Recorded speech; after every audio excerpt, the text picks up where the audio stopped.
దావీదు దేవుణ్ణి ప్రేమించి దేవుని నామ మహిమార్థమై ఆయన నామాన్ని ఊరూరా ఊరేగించాడు. దేవుని నామాన్ని గణపరచుట కొరకై తన ప్రాణాన్ని కూడా లక్ష్య పెట్టలేదు దావీదు. ఫిలిష్తీయుడు వచ్చి ఇశ్రాయేలు సర్వ సమాజం ఎదుట దేవుని నామాన్ని అవమానపరుస్తూ ఉంటే తనకన్నా వయసులో పెద్దవాళ్ళు, అధికారంలో పెద్దవాళ్ళు, బలములో పెద్దవాళ్ళు అయ్యుండి ఏమీ చేయకపోతా ఉంటే బాలుడై ఉండగానే దేవుని నామాన్ని మహిమపరచడానికి తనకన్నా కూడా బలవంతుడైన గొలియాతుని ఓడించాడు. తనకన్నా బలవంతుడైనటువంటి గొలియాతుని. దావీదేమో బాలుడు, చిన్నవాడు. కానీ గొలియాతు ఎంతటి వాడు అనంటే 6 మూరల జానుడు అనుంది. అంతటి అధికమైనటువంటి ఎత్తసరి అతనిని దావీదు ఎదుర్కొని తనతో పోరాడాడు. ఎవరి కొరకు? తన కొరక, దేవుని కొరక?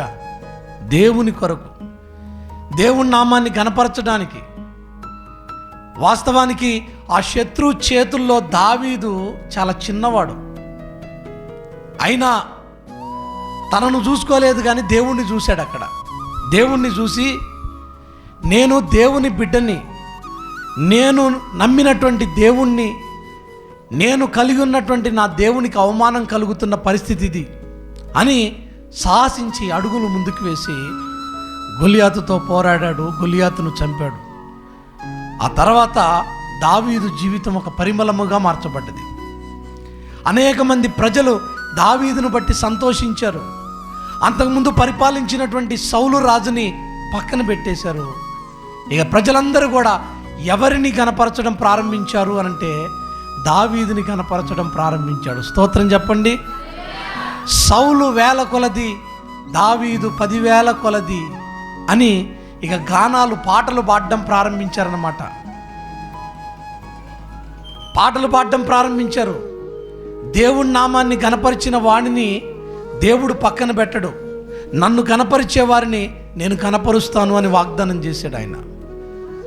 నీవు, నేను, మనము ఎవరిని గణపరిచేవారిగా ఉండాలి అనంటే దేవుణ్ణి గణపరిచేవారిగా ఉండాలి.